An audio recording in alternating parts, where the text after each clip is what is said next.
अस्सलाम वालेकुम। Programme special talk के साथ मियां सैफुर रहमान हाजिर खिदमत। आज की हमारी जो नशिस्त है एक ऐसी शख्सियत के साथ है जिनका हिस्टोरिकल पर्सपेक्टिव और बड़ी उसमें डीप इंसाइट है और ग्लोबल सतह पे, पाकिस्तान की सतह पे जो हमारे हिस्टोरिकली सिग्निफिकेंट इवेंट्स हैं उन पर उनकी गहरी नज़र है और डायरेक्ट इंटरेक्शन है, डायरेक्ट एक्सपीरियंस है, डायरेक्ट ऑब्जर्वेशन है, वेरी प्रोफाउंड ऑब्जर्वेशन।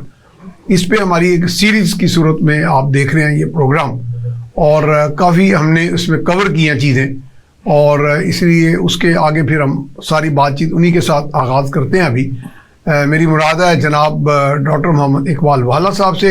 आप इंजीनियर डॉक्टर मोहम्मद इकबाल वाला, आप बिजनेसमैन भी हैं और बहुत सारे प्रोजेक्ट्स में भी उन्होंने कामयाबी से इंटरनेशनल और पाकिस्तानी उन्होंने कामयाबी के झंडे गाड़े हैं। और सबसे बड़ी बात जो मोस्ट प्रेस्टिजियस वो है कि दुनिया की मारूफ जो आईवी लीग की यूनिवर्सिटीज़ हैं उनमें से एक यूनिवर्सिटी कॉर्नल यूनिवर्सिटी के पीएचडी हैं और ये कहा जाता है कि आईवी लीग की यूनिवर्सिटी से अमेरिकन प्रेसिडेंट्स भी ये समझते हैं वहाँ पे लोग कि जी उनकी ख्वाहिश होती है कि कोई वो उनमें से सब लोग किसी ना किसी तरह तमाम प्रेसिडेंट्स जो हैं अमेरिकन आईवी लीग की किसी एक यूनिवर्सिटी से क्वालिफाई किए हों। तो ये हमारा एजाज़ है, हमारी खुशबख्ती है, वो आज हमारे साथ मौजूद हैं। तो जनाब डॉक्टर इकबाल वाला साहब, थैंक यू वेरी मच, आप तशरीफ लाए। आप पहले से ज़्यादा खूबसूरत आज लग रहे हैं, खूबसूरत गोल्डन टाई, सुनहरी रोशनी है आपकी। ये अटायर का यानी राज क्या है? सो handsome and all that. Handsome तो चलो अल्लाह ने आप बना दिया, आप खुद को भी एम्बेलिश करते हैं। How you go about it? Thank you मियां साहब, आज बहुत स्पेशल दिन है। आओ वंडरफुल, अच्छा बहुत ही स्पेशल दिन है। What makes it so special? अभी बताता हूं जी। हमारे दीन में जी एक वाकया है करबला, जी, जिसमें नवासे रसूल और उनके सारे खानदान को शहीद कर दिया गया। जी जी। और उसकी याद में वो एक it's a very sad moment in our life. मुसलमानों की जिंदगी में एक बहुत सैड मौका है, one of the saddest moments, one of the saddest moments. ठीक है। तो मैं अहले तशरीह नहीं हूं, बट लेकिन हमारे अहले तशरीह दोस्त है उसको एक और तरीके से सेलिब्रेट करते हैं, सारे जितने भी मुसलमान उसको करते हुए सारे मुसलमान बिलीव करते हैं। जी जी। तो मैं पिछले 2-3 दिन से जब बैठा हुआ हालात हाजरा पाकिस्तान के देख रहा था, जी जी, तो मैं इतना मायूस हो गया। मैंने कहा कि ये तो मातम का मौका है। यानी कोई रास्ता उम्मीद दिखाई, मातम। ये गजवा, वो जो शहादत हुसैन वाला मौका है, वही पाकिस्तान में हालात पैदा हो गए हैं और हमें आज मैं सोग में, परेशानी में, अच्छा, सोग में काली शर्ट पहना हूं। लेकिन चमक बढ़े रहे हैं आप। चमक मैं आपको बताऊं, वो टाई की वजह से हम चमक रहा हूं। अच्छा, और इस टाई की भी कोई सिग्निफिकेंस है? टाई की भी सिग्निफिकेंस है। अच्छा, ये तो मायूसी है, तारीखी कोई अहमियत है? तारीखी जी, तारीखी। देखो, स्पिरिट इंसान की होती है जो ऊपर लेके जाती है। Exactly. I am a believer, अल्लाह की जात में मैं बड़ा स्ट्रांग बिलीवर हूं and I very strongly believe that sooner or later, इंशाल्लाह, और जल्दी नहीं तो थोड़ी देर के बाद, पाकिस्तान एक जबरदस्त रियासत इमर्ज होगा। वंडरफुल। और पाकिस्तान के अवाम, हौसला बढ़ा दिया आपने तो। पाकिस्तान के अवाम, जैसे अल्लाह ने कहा है कि अल्लाह ताला उनकी मदद नहीं करता, किसी की मदद नहीं करता जब तक उनको खुद अपनी मदद करने का ख्याल ना हो, अप्रूव करने का। तो इंशाअल्लाह ताला सूनर और लेटर पाकिस्तान के लोग मामलात को अपने हाथ में लेंगे। पाकिस्तान के अवाम और खुदा के फजल करम से पाकिस्तान एक बहुत ही जबरदस्त सल्तनत लोके उभरेगा। तो ये मेरी ट्राई का मकसद है। सूरज चढ़ता हुआ सूरज। माशाल्लाह, क्या बात। अब हम थोड़ा सा आगे ना बढ़े। आपने इतना खूबसूरत एक सिलसिला चलाया था अभी उस पर एक तो आपने थोड़ा सा किस्सा वो काजी साहब वाला भी बताया था, कोई सेक्रेटरी एक्सटर्नल फाइनेंस थे, अगर वो समझते हैं। हाँ, वो बड़ा इंपॉर्टेंट था कि जी बड़ा था, मैंडेट का था, हमें ज़िया-उल हक का दौर था। हाँ, पाकिस्तान को पैसे की जरूरत थी, $82 मिलियन आपने कहा, पैसे की जरूरत, पैसे नहीं मिलते थे गुलाम रज़ा खान को, सब कुछ करने के बावजूद। वो वजीर खजाना थे, वजीर खजाना थे, तो ज़िया-उल हक थे। तो एक दिन ज़िया-उल हक साहब ने काजी साहब, हमारे सेक्रेटरी एक्सटर्नल फाइनेंस होते थे, ये पुराने काजी साहब नहीं है, नए काजी साहब। अच्छा, ज़िया-उल हक ने बुलाया और कहा कि हमें पैसे की जरूरत है, तो इनको आप मैंडेट दे दें। ठीक है, मैंडेट का मतलब होता है कि उनकी फी जब वो अरेंज करेंगे तो उनको फी मिलेगी। ठीक है, उनकी फी बनती थी $3 मिलियन। तो जब काजी साहब को बुलाया कि इनको मैंडेट दे दे, काजी साहब ने कहा जी नहीं, मैं मैंडेट नहीं दे सकता। अच्छा, वजह भी बताई उन्होंने? ज़िया-उल हक को बताया। हालांकि ज़िया-उल हक बड़ा जाबर आदमी था, तो ज़िया-उल हक गालियां भी देता था लोगों को और बदतमीजी भी करता था। काजी साहब को बुरा भला कहा तो कहा दफ्तर से निकल जाओ। थोड़ी देर के बाद गुलाम शाह का फोन आया कि यार देखो, मेरी नौकरी भी जाएगी, तुम्हारी नौकरी भी जाएगी, कुछ तो तरीका सींचो, कुछ सोचो, कोई रास्ता निकालो। तो काजी साहब ने कहा अच्छा जी, मैं लगाता हूं, मैं तरीका निकालता हूं, तो मैं इसको सोचता हूं। काजी साहब ने क्या किया कि आगे मैंडेट लिखा और नीचे क्लॉज लगा दी। मुझे कहने दे। हाँ। वो नीचे वो मैंडेट के ऊपर ही लिख दिया कि ये फी इनको उस वक्त मिलेगी जब $82 million Habib bank Wall Street branch New York में जमा करा देंगे ये। और साथ ही अक्लमंदी की बात ये की कि हबीब बैंक के मैनेजर को न्यूयॉर्क में फोन कर दिया कि ये मैंने मैंडेट दिया, इस पे मैंने ये लिखा है, ख्याल करना। 2 हफ्ते के बाद बैंक मैनेजर का फोन आता है काजी साहब को कि जी यो मैंडेट लेके तो लोग आ गए हैं, तो आपने तो कहा था, आपने नीचे एक नोट लिखा है, तो ये मैंडेट है, उस पे नोट नहीं है। अच्छा, अब आप जरा अंदाजा लगाएं, देखिए ऐसा मैं जब ये वीकनेसेस पॉइंट आउट करता है ना, लोगों की वीकनेस, तो मेरा मतलब सिर्फ यही नहीं होता कि एक स्टेटमेंट दे दो। मेरा मतलब है कि खुदा के लिए अपनी जिम्मेदारियों का एहसास करो और काम ठीक करो और सही सिमत में जाओ। ज़िया-उल हक प्रेसिडेंट ऑफ पाकिस्तान अपने 3 बंदों को, अपने 3 दोस्तों को मैंडेट दिलवाता है और वो सबसे बड़े फ्रॉडी हैं। तो काजी साहब ने मैनेजर को कहा कि अपने चाय वाले कमरे में इनको बैठाओ, पुलिस को बुलाओ, इनको अरेस्ट करवा दो। उनकी जो जाहिरी पारसाई थी बस वो ऐसी, वो बस इतनी थी जितनी ज़िया-उल हक साहब पारसा था ना, उतने वो पारसा थे। अच्छा, माशाअल्लाह। अच्छा, now coming back to our own programme, continuation चले। अब 90 का जब बीबी साहब की हुकूमत को खत्म कर दिया गया, ठीक है, एज ए सिक्योरिटी रिस्क कह के बीबी सिक्योरिटी रिस्क है, हाँ, तो उनकी हुकूमत को खत्म कर दिया गया। ठीक है, फिर इलेक्शन शुरू हो गए। अब मैं बीबी साहब से मीटिंग कर करके I had become very close to her, I respected her a lot. वो इलेक्शन कैंपेन में जा रही थी बीबी, तो मेरे सोर्सेज ने बताया कि कल बीबी पेशावर जा रही हैं और प्लान ये बना है सिक्योरिटी रिस्क के मामले में, सिक्योरिटी रिस्क को मद्देनजर रखते हुए कि जब वो पेशावर जाएंगी तो उनको जलसे में गोली मार के मार दिया जाएगा। अच्छा, और बहाना ये बनाया जाएगा कि जो क्योंकि टेररिस्ट बहुत हैं, उन्होंने गोली मार के मार दी। गोली मार दी, मारने वाला कोई और होगा। इतनी देर में मुझे डॉक्टर नियाजी साहब का भी फोन आ गया, उनके इंडिपेंडेंट सोर्सेज थे इंफॉर्मेशन के। अच्छा, उन्होंने एक बात, ये बहुत खतरनाक खबर है, जाके बीबी को बताओ।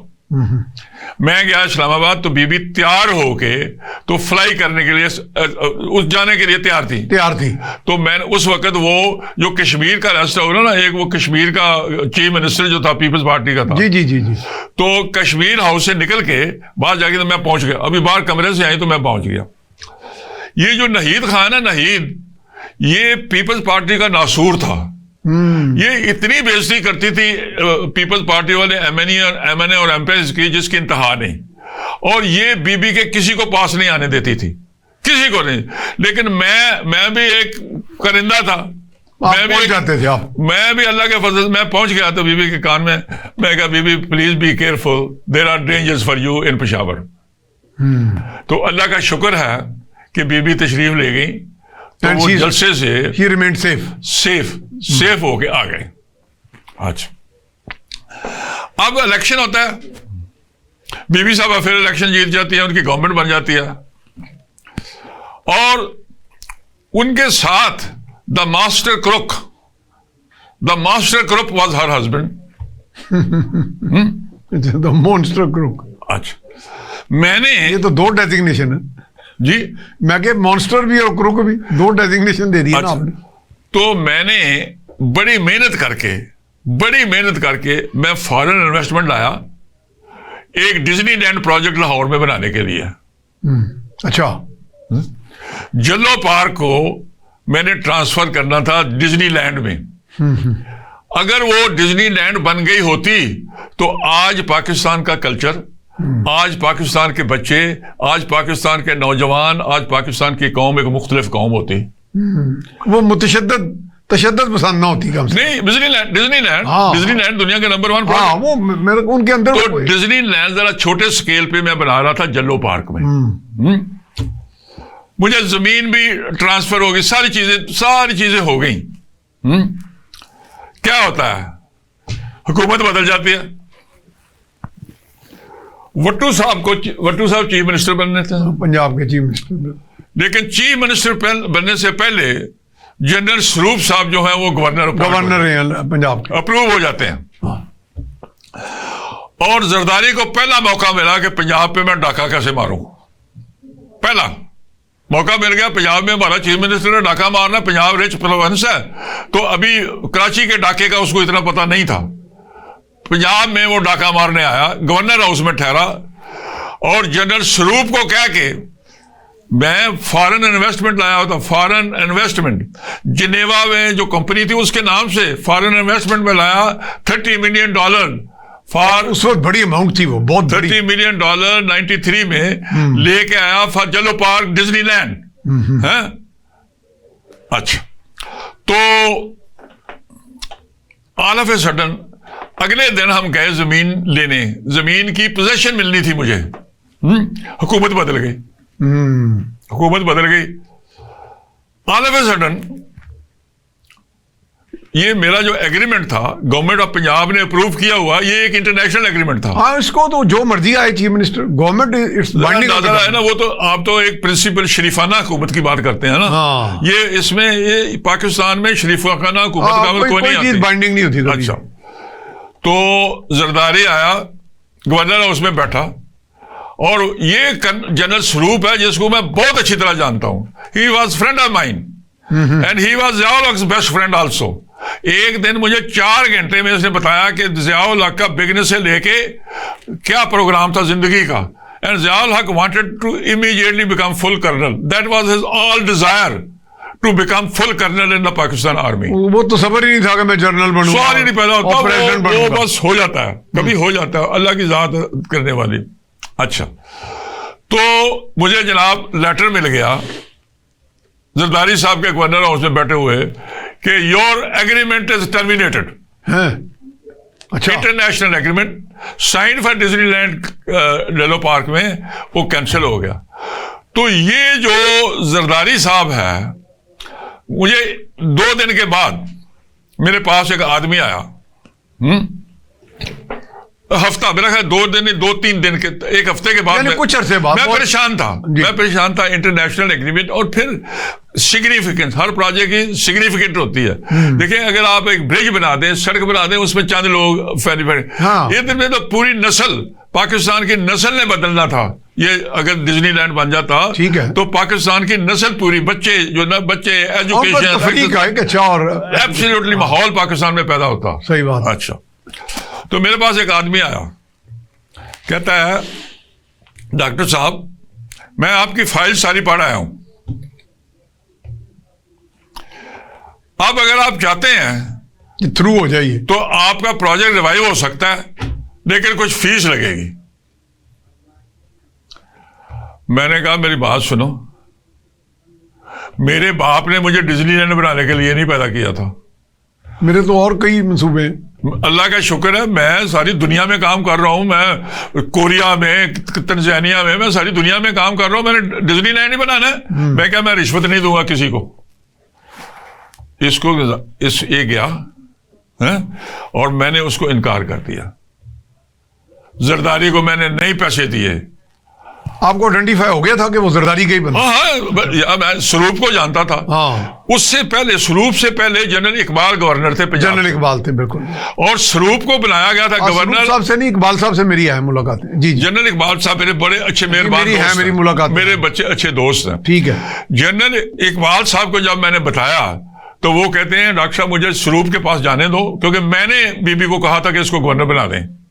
अच्छा। जनरल स्वरूप की रिकमेंडेशन पे, जनरल इकबाल की रिकमेंडेशन में स्वरूप गवर्नर बने थे। पूरा नाम राजा स्वरूप जो था, राजा स्वरूप साहब, राजा थे या पता नहीं क्या थे, जो भी थे, कहलाते थे। जी। अच्छा, तो मुझे मीटिंग उनकी हुई कि 7-8 घंटे गवर्नर हाउस में जनरल इकबाल साहब की। तो मुझे आके तो जनरल इकबाल साहब ने बताया कि डॉक्टर साहब मैं बहुत परेशान हूं। मैं हैरान था, जो मैं स्वरूप को जानता हूं वो तो ये 8 घंटे में स्वरूप नहीं था। मैं 8 घंटे उसको समझाता रहा। कहता मैं जब गवर्नर था तो मेरे पास कई केसेस आए, 4-5 केसेस आए जिसमें मुझसे गलत फैसला करवाया गया था। तो मैंने फाइल मंगवा के तो दोबारा फैसले को करेक्ट किया। ठीक है। तो मैंने स्वरूप को कहा कि फाइल मंगवाओ, तुमसे ये गलत काम हुआ है, ये बहुत अच्छा काम है, मैं डॉक्टर साहब को जानता हूं, इसको ठीक है। कहता है 8 घंटे में स्वरूप एक लफ्ज नहीं बोला। और वो उसको इंजेक्शन लगा हुआ था, जो भी लगा हुआ था, मतलब वो स्वरूप 8 घंटे में बात नहीं की। तो इन्होंने मेरा ये बना दिया, प्रोजेक्ट तबाह कर दिया। अब जरदारी जो है वो लाहौर में काके को लाया इलेक्शन के लिए, और काके को वजीर आजम बनाना है। ओ यार, तुम तो पंजाब के पहले ही दुश्मन थे। तुमने बेड़ा गर्क किया पंजाब का, जलो पार्क नहीं बनने दिया, डिज्नीलैंड नहीं बनने दी। तुम पंजाब का क्या करोगे? जाके पैसे खाओ, ऐश करो, और 18th अमेंडमेंट तुमने बुला ली है, पैसे खाओ, सिंध का हिस्सा खाओ और मजे करो, जाओ ऐश करो। तो ये है जी जलो पार्क की कहानी, डिज्नीलैंड की कहानी। अब स्वरूप से आगे आ जाते हैं, वट्टू का दौर आ गया ना, वट्टू से भी आगे आ जाते हैं। बीबी का भी दौर चल रहा है, बीबी का सेकंड टेन्योर चल रहा है, अभी चल रहा है, सेकंड टेन्योर। अच्छा, उसके बाद फिर मियां बीबी की हुकूमत खत्म हो जाती है 97 में। ठीक है। जरदारी साहब ने बीबी की हुकूमत खत्म कर दी और करप्शन बेसिस। उस वक्त जो आर्मी चीफ हैं वो मेरे बड़े अच्छे दोस्त हैं, अभी तक भी दोस्त हैं। उस वक्त के जो आर्मी चीफ थे, मैंने उनको कहा कि सर आप को मुश्किल तो नहीं होनी चाहिए, आप जाके तो प्रेसिडेंट को क्यों नहीं बताते कि उसने अगर करप्शन बेसिस पे एक हुकूमत को निकाला है तो वो उसका तो इंतजाम करे, करप्शन का उसका इंतजाम तो करे। अगर इलेक्शन करा रहा है 2.5 महीने के बाद तो वही निकम्मे, वही चोर, वही डाकू वापस आ जाएंगे। What is the use? Government को चेंज करना मजाक है? इलेक्शनों के इतने पैसे जाया करने कोई इंसानियत है? तो जाओ। तो उन्होंने, आर्मी चीफ साहब ने मुझे बताया, डॉक्टर साहब मैं गया लगारी साहब के पास, तो मैंने लगारी साहब को कहा कि लगारी साहब आपने एक हुकूमत को चलता किया है on the basis of corruption. I have talked to the chief justice of Pakistan, you apply legally to the supreme court and they will give you 3 years for the government. और आप मेहरबानी करके तो इस मुल्क को करप्शन से पाक करें। ये तो सही मशवरा था, करप्शन से पाक करें। तो कहते हैं आर्मी चीफ मुझे कहते हैं, डॉक्टर साहब मुझे लगारी कहता है, नहीं जनरल साहब मुझे पता है व्हाट आई एम डूइंग। अच्छा, वो भी उधर भी इंजेक्शन लगा हुआ था, जो भी था। और वो जरदारी जब आता था ना प्रेसिडेंट को मिलने, तो प्रेसिडेंट साहब नहीं कहता था हाँ फारूक हाउ आर यू। कौन? प्रेसिडेंट फारूक लगारी को फारूक करके बुलाता था, प्रेसिडेंट नहीं बुलाता था। अच्छा, तो ये लगारी साहब ने मुझे खुद बात बताई एक दिन। कहता है एक दिन, वो तो गालिबन बीबी भी उन्हें फारूक ही कहती थी जी, बीबी कह रहे तो कोई बात नहीं, और बीबी तो लेकिन जरदारी कौन था? He was nobody. हाँ, he was nobody. He was calling me. बिल्कुल। अच्छा, बाद में नगारी साहब से मेरी दोस्ती होगी तो उन्होंने एक वाकया बताया जरदारी से। इन दोनों का। अच्छा जनाब, एक ब्रेक पे और ब्रेक के बाद ये बात आप याद रखिएगा, भूलना नहीं। जी, अच्छा जनाब, अब जा रहे हैं जी हम ब्रेक पे। ब्रेक के बाद हम बगैर भुलाए फिर उसी पे बात शुरू कर देंगे इंशाल्लाह। जी, वेलकम बैक। हमारे साथ मौजूद हैं इंजीनियर डॉक्टर मोहम्मद इकबाल वाला साहब। वो मुख्तलिफ अदवार पर हम बात कर रहे हैं। इस वक्त बात हो रही है कि फ़ारूक लगारी का दौर और जरदारी साहब ने किस तरह उनसे मुखातिब होते थे। हमें बड़े तारीखी हक़ाइक़, चश्मकुशा हक़ाइक़ सुनने को मिल रहे हैं। जी डॉक्टर साहब। अच्छा जनाब, तो ये लगारी साहब ने मुझे खुद बात बताई। अच्छा, कि डॉक्टर साहब एक दिन मेरे पास बीबी और जरदारी दोनों आए। ठीक है। क्योंकि एक पीरियड गुजर चुका था ना मियाँ साहब का, 93 to 93 वाला गुजर गया। 96 जो भी था। तो मेरे पास आए तो मुझे कहते हैं कि नवाज शरीफ ने करप्शन बड़ी की है। जरदारी ने कहा, जरदारी ने और बीबी दोनों ने कहा अच्छा, कि नवाज शरीफ ने करप्शन बहुत किया है।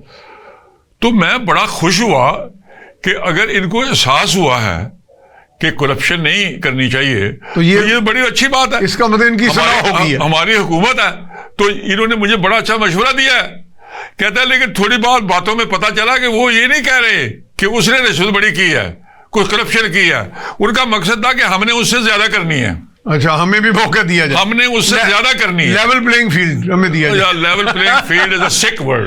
मैं वही कहता हूँ, सिक पीपल, सिक वर्ड। वो इस तरह की बातों में आ गए ना। अच्छा तो ये था कि करप्शन हमने ज्यादा करनी है। हाँ, इसलिए वो बात कर रहे थे। अच्छा, अब let us come to the most important topic of nuclear explosion in 98। हाँ, जिसका यौम तकबीर मनाया जाता है आज तक। देखिए, अच्छे काम करने में कोई हर्ज नहीं होता। किसी को कोई मुबारक देने में, कोई उसको अच्छे क्रेडिट देने में, कोई क्रेडिट खत्म नहीं हो जाता।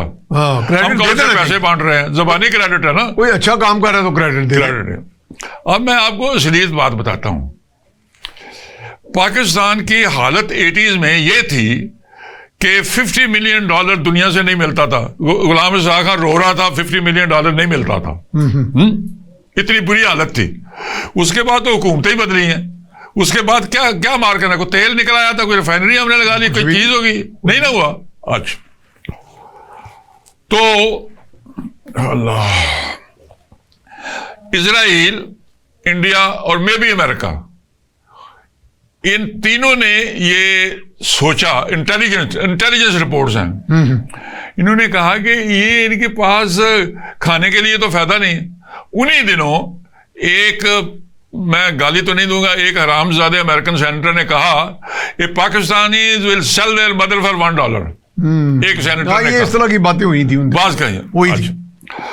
तो पाकिस्तान के पास तो कोई चीज नहीं थी, तो इन लोगों ने सोचा कि ये गप्पे मारते हैं, इनके पास तो खाने पीने के लिए न्यूक्लियर पावर कहां से बन जाएंगे, लिहाजा ट्राई करो, इनको एक्सप्लॉइट करो, इनको जोश दिलवाओ, इनको पता चल जाएगा कि किस पानी में है ये, किस पानी में ये।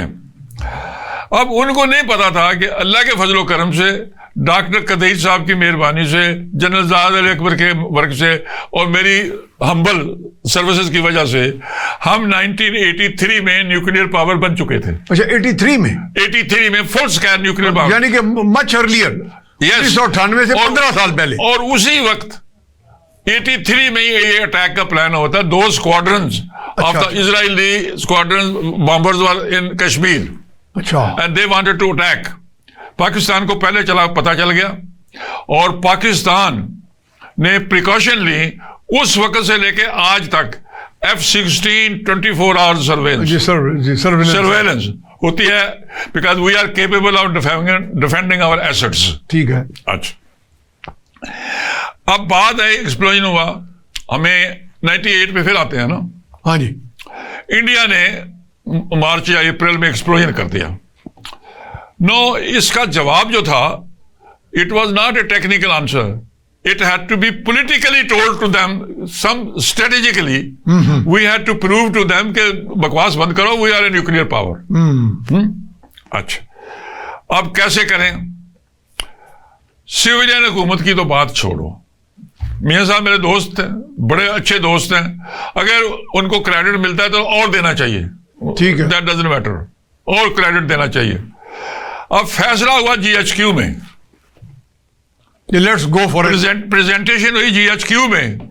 यहां पर क्या, the moment is now, the moment is now, तो decided, so Pakistan used 3 of its actual bombs. अच्छा, असल बम, असल बॉम्ब, अच्छा, चागी में जो टेस्ट हुआ है वो असल बॉम्ब हुए, 3 असल बम, 3 असल। We have to prove to the world कि we are a nuclear power. सही है। और उसकी जो होती है ना रेडिएशन, वो मेजरमेंट करके लोगों को पता चल जाता है कि जेन्युइन है या नहीं है। उनके पास पूरे वो होते हैं, हर चीज होता है। अब वो हो गया, मियां साहब ने न्यूक्लियर पावर तो नहीं बनाया, एक्सप्लोजन जरूर नेचुरली, ये प्राइम मिनिस्टर थे, उनको क्रेडिट जाना चाहिए कि एक्सप्लोजन हुआ और सुपरवाइज्ड। क्या फर्क पड़ता है यार, क्रेडिट दे दो, क्रेडिट प्राइम मिनिस्टर को जाना है ना, जो मौके पे जो सरबराह है उसी को जाना चाहिए, हुकूमत का सरबराह का उसी को जाना चाहिए ना। तो वो उनको मिल गया, but we used our actual 3 bombs to prove to the world that we are a nuclear power. अच्छा, ये बात बहुत कम लोगों ने बताई है कि एक्चुअल बॉम्ब चले थे। यस, एक्चुअल बॉम्ब चले। अब मैं आपको एक फ्रॉडुलेंट बंदे की बात सुनाता हूं। अच्छा उसका नाम है समरकंद मुबारक। अच्छा, समरकंद मुबारक और भी बड़े मुबारक मंद, शायद कुछ इस तरह ही चले बहरहाल, इसी तरह का मिलता जुलता ना, समर मुबारक मंद, आप जो मर्जी कह लें, मैं तो उनका असली नाम लूंगा। अच्छा, समरकंद मुबारक जो हैं वो और भी बड़े फ्रॉड करते रहे हैं। अच्छा, वो जो हमारे कोल के डिपॉजिट्स हैं 3 or 4 time in the world, जिनको वो कहते हैं गैस निकालूंगा, और गैसिफिकेशन करूंगा, अगर वो गैसिफिकेशन करता ना तो आग लग जाती, सब कुछ तबाह हो जाता। अच्छा, चाहे आधा सिंध ही उड़ जाता। हाँ, अच्छा जी। तो समरकंद मुबारक को वो क्लेम करता है is a nuclear power, nuclear agent, nuclear scientist है। है क्या वो न्यूक्लियर साइंटिस्ट? देखिए, मेडिकल के प्रोफेशन में ईसीजी होती है ना, ईसीजी, हाँ, ये दिल का जो चेकअप होता है। इसी तरह इलेक्ट्रिफिकेशन में या न्यूक्लियर एक्सप्लोजन में ये जो रेडिएशन होती है उसकी मेजरमेंट का एक्सपीरियंस होता है। His degree was in measurement of radiations, not the bomb. He had nothing to do with the nuclear bomb. उन्होंने सिर्फ रेडियो लहरें मापनी थी। उस वक्त पता नहीं जनरल आरिफ और मियां साहब ने मिलके ये डॉक्टर खान साहब के मुबारक के खिलाफ हो गए, डॉक्टर कदीर के खिलाफ थे। ठीक है, जनरल आरिफ और मियां साहब डॉक्टर कदीर के खिलाफ थे, और मुझे और कोई समझ नहीं आती कि क्यों उनके खिलाफ थे। मेरा ख्याल है सिर्फ जनरल आरिफ कहाँ आ गए? कौन से general Arif? General Arif was the prime minister of Pakistan under Ziaul हक। वो आप तो जियाउल हक के दौर से आगे आ गए ना। जरा अभी सोचो तो सही ना भाई। अच्छा, सोचो, वो पुरानी बातें हैं। अच्छा, ठीक है। उनके खिलाफ, कदीर खान के खिलाफ की जो लॉबी थी, तब से वो चल रहा था, ये तब से चल रही थी। तो मैं बड़ी एनालिसिस करता रहा हूं कि क्यों doctor Qadeer, he is the father of the bomb, why are they so much against him? They were के वो इसलिए थे प्रोबेबली कि डॉक्टर कदीर खान साहब उर्दू स्पीकिंग थे। अच्छा, ये एक यही थी, और तो कोई बात नहीं थी, क्योंकि जो टेक्नोलॉजी थी वो तो only doctor Qadeer was competent, किसी को पता ही नहीं था। अब कई लोग कहते हैं जी वो मेटलर्जिस्ट का क्या काम है, हालांकि ये भी तो बताया काम ही सारा मेटलर्जी का था, और क्या था? और किसका? Metallurgy is the most important thing. हमारे पास 83 में bomb was ready, but we couldn't connect the different components because radiation शुरू हो जाती, और डेटोनेट कर ही नहीं सकते थे, जाहिर नहीं कर सकते। वो तो पहले जब ये मेटलर्जिस्ट का काम था। यस, और वो कदीर साहब थे, जो सिर्फ डॉक्टर कदीर थे। तो ये भी जो फ्रॉड करता रहा है ना समरकंद मुबारक, ये बिल्कुल गलत करता है। और भी अगर कोई बात आके टीवी पाकिस्तानियों की बात छोड़ें, जो कहूटा की सड़क पे नहीं गया ना, वो किताबें लिखते हैं कहूटा प्रोजेक्ट पे। ये पाकिस्तान है, यहाँ घर बैठे किताब, ख्याली को कहूटा होगा। कोई को मनीर अहमद खान भट्टू साहब का चमचा होता था, वो उसने भी किताब लिख दी कहूटा पे। वो तू किधर थे, तू पैसे इकट्ठे करने वाला बंदा है, तो तुम्हें क्या पता कहूटा क्या होता है? ऐसा पाकिस्तान में होता है सारी। लेकिन मुशर्रफ ने फिर इनको जो कहा कि जी अमेरिका के कहने पे सरेंडर कर दिया, कि डॉक्टर खान के खिलाफ जो एक्शन लिया, डॉक्टर खान के खिलाफ। हाँ, जी जी। देखिए, उस वक्त पाकिस्तान की बहुत बुरी हालत थी, पाकिस्तान की बहुत बुरी हालत थी। चले वो बाद में आ जाती है, अभी आप जो अपने सीक्वेंस में चल रहे हैं चलते जाएं। पाकिस्तान की बहुत बुरी हालत थी उस वक्त। ठीक है। पाकिस्तान के पास कोई पैसा नहीं था, कुछ नहीं था। आपने डिस्टर्ब कर दिया मुझे सारा प्रोग्राम। चले नहीं वो आप चलते जाएं। गंदे लोगों का रेफरेंस ना दिया करें। आपने कहा कि चूंकि डॉक्टर कदीर उर्दू स्पीकिंग थे, तो मेरी असेसमेंट ये है कि इसलिए उनके खिलाफ दाग में डाली गई। समरकंद मुबारक को मियां साहब लेके चागी जब एक्सप्लोजन हुए हैं, तो समरकंद मुबारक, लेकिन उसका काम था रेडिएशन मेजर करना बाम से। वो तो इसलिए गए ना वहां, वो उसलिए गए। ठीक है। अच्छा, अब आइए जरा थोड़ा सा आगे चलते हैं। ठीक है। मई 19 मियां साहब, फिर हुकूमत मियां साहब की आ गई, बीबी की हुकूमत खत्म हो गई, मियां साहब की हुकूमत आ गई। नो, ये मई 99 का वाकया। I was in Washington and my meeting was arranged with the state department. ठीक है। I went to the State Department. My meeting was arranged with the head of the Pakistani desk in the State Department. हमारे ये लोग हैं ना माशाल्लाह, ये MNA MP minister, ये इधर लाहौर के काउंसिल जनरल के लिए मिलके ना तो गप्पे लगाते रहते हैं। वो भी वारी में खड़े होते हैं लाइन में। लाइन में खड़े होते हैं, पता नहीं कब जाके मैं आपको बता रहा हूँ, स्टेट डिपार्टमेंट ने head of the Pakistan desk, उसका नाम था डिविलियर। नहीं, बड़ा इंपॉर्टेंट ऑफिशियल है। मई में। ठीक है। मेरी मीटिंग हुई और बड़ी सारी बातें हुई पाकिस्तान के मुताल्लिक। मैं तो जहां जाता हूं मेरे लिए तो पाकिस्तान की जमीन बड़ी मुबारक है। मैं तो हर बात में, हर चीज में पाकिस्तान की बेहतरी और फलाह और ऊपर करने की बात करूंगा। ऑल ऑफ ए सडन मुझे मिस्टर डिविलियर कहता है, Iqbal, you tell me one thing,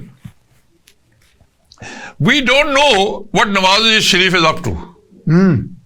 We don't know what is Nawaz Sharif up to, but we can understand Shehbaz Sharif. What Shehbaz Sharif is doing, he is very competent. He is very competent. अच्छा।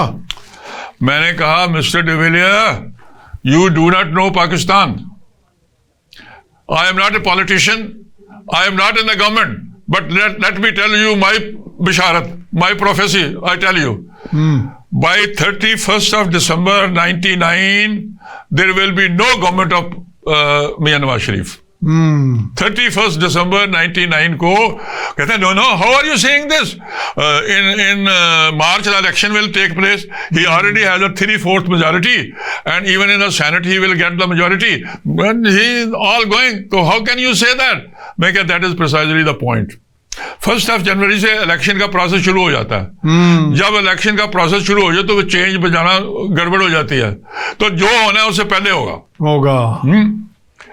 As a consequent हम अक्टूबर में देख रहे हैं कि वो 10 अक्टूबर को क्या हुआ, यू नो इट। 12 अक्टूबर को क्या हुआ?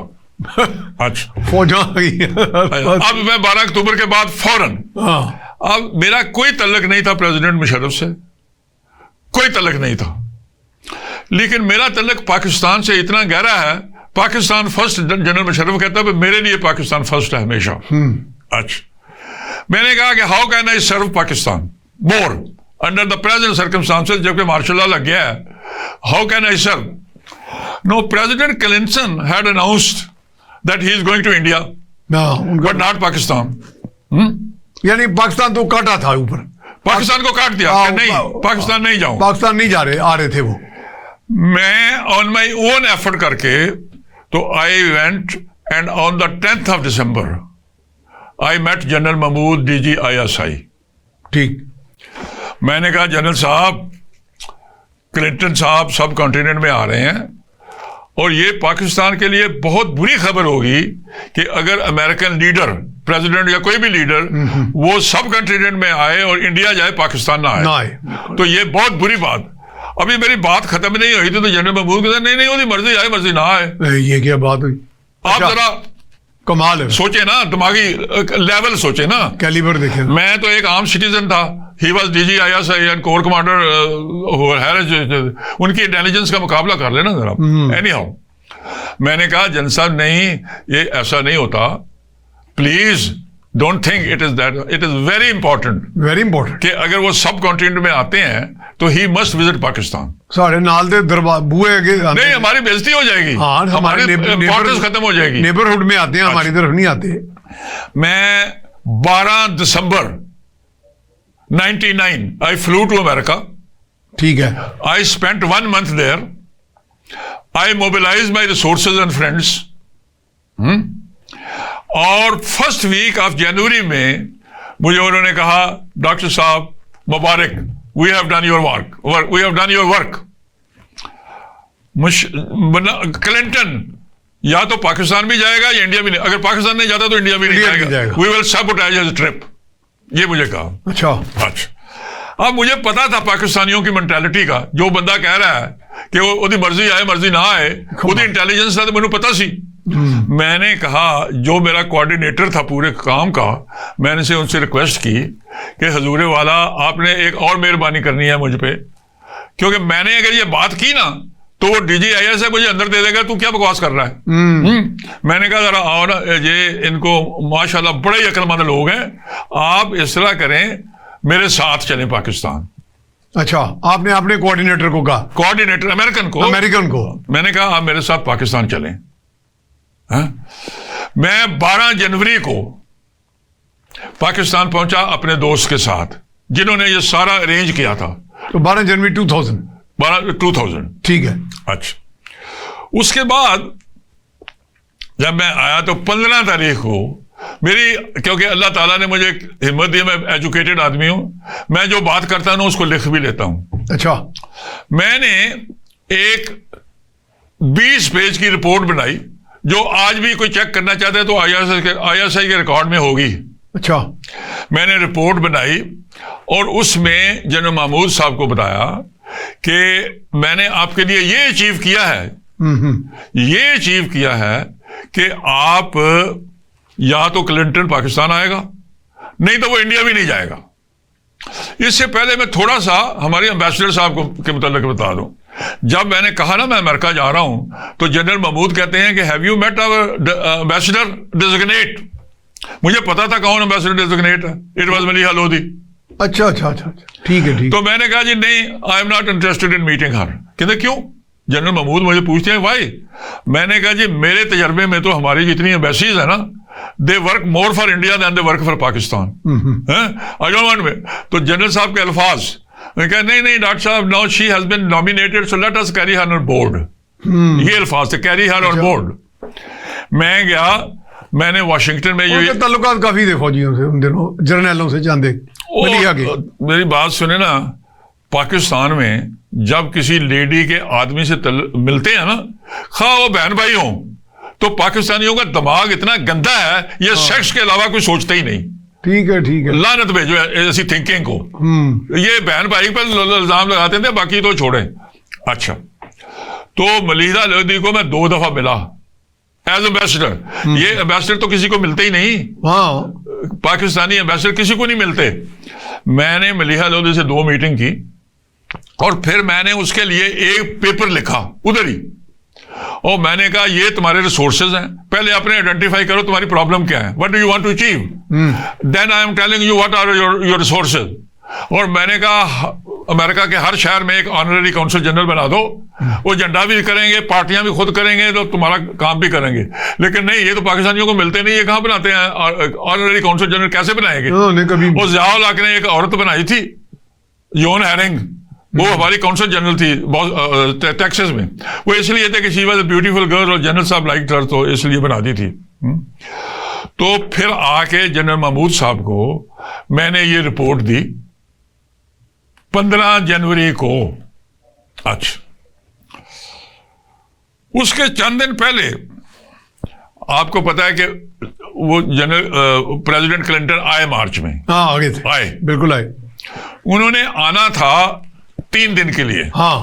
3 दिन के लिए, लेकिन ठहरे तो वो थोड़ी देर थे ना, वो 6 घंटे ठहरे थे। ठीक है। उसका क्रेडिट जो है वो बीबी साहबा को जाता है। बीबी साहबा के तल्लक थे, देखिए एक एम्बेसडर होता था अमेरिका का, गैलब्राइथ, वेरी फेमस।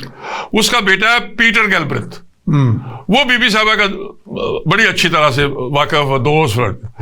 तो बीबी साहबा ने पीटर गैलब्रिथ के थ्रू ये अरेंज करवाया कि अगर क्लिंटन ने पाकिस्तान जाना ही है तो he should not go, he should spend only the minimum time. अच्छा, so through the efforts of our former prime minister Bibi साहबा, क्लिंटन की विजिट जो है वो टाइम कर्टेल कर लिया गया। यानी जो 3 दिन की बजाय जो ओरिजिनल स्केड्यूल आपने कराया था पहले 3 दिन का जो 6 घंटे में 6 घंटे में हुआ, कर्टसी बीबी साहबा की एफर्ट। ये तो बल्कि डिसकर्टसी होना चाहिए इसको, कर्टसी क्या हुआ बहरहाल। अच्छा, इसमें हम थोड़ा सा वाइंडिंग अप की तरफ जा रहे हैं जनाब, वाइंडिंग अप की तरफ, यानी कि वी हैव अनदर 1 मिनट और सो। जी जी, तो बीबी साहिबा का उनकी मेहरबानी से ये हुआ कि 3 दिन का प्रोग्राम बिल क्लिंटन का 6 घंटे में जाके In spite of all the greatness in Bibi, this is what she achieved because she was against certain people in Pakistan. Why did she stoop so low then? These politicians, they can stoop to anything. To an extent. They can to any extent. ये मोटा मार के कह सकते हैं ना, एक ना मांगे 2 मांगे, ये सब कुछ कर सकते हैं। आपने इतनी चीजें करीब से देखी हैं कि तुसी छाड़ी कुछ नहीं रहे उन्हें।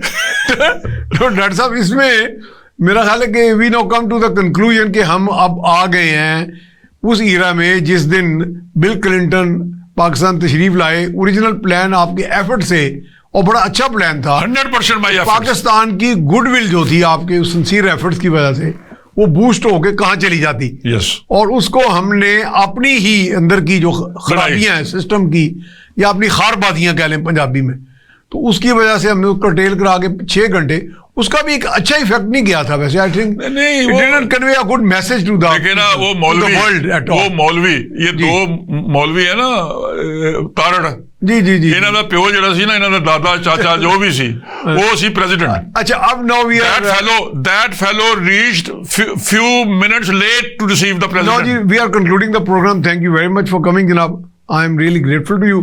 तो नाज़रीन, आपने ये इतने चश्म कुशा आई ओपनिंग जो फैक्ट्स हैं हमारी तारीख का, जो एक विरसा है, वो आपने सुने कि कौन से दौर में किस तरह के मामलात हुए, और ज़ाती अनाद पर इतना बड़ा एक हमारा उसका डिप्लोमेटिक ट्रायम्फ थी, उसको किस तरह तब्दील करके एक डिप्लोमेटिक जो है उसको फेलियर की तरफ ले जाया गया। तो इसके साथ ही अपने मेज़बान मियां सैफ रहमान को इजाज़त दीजिए। अल्लाह निगहबान।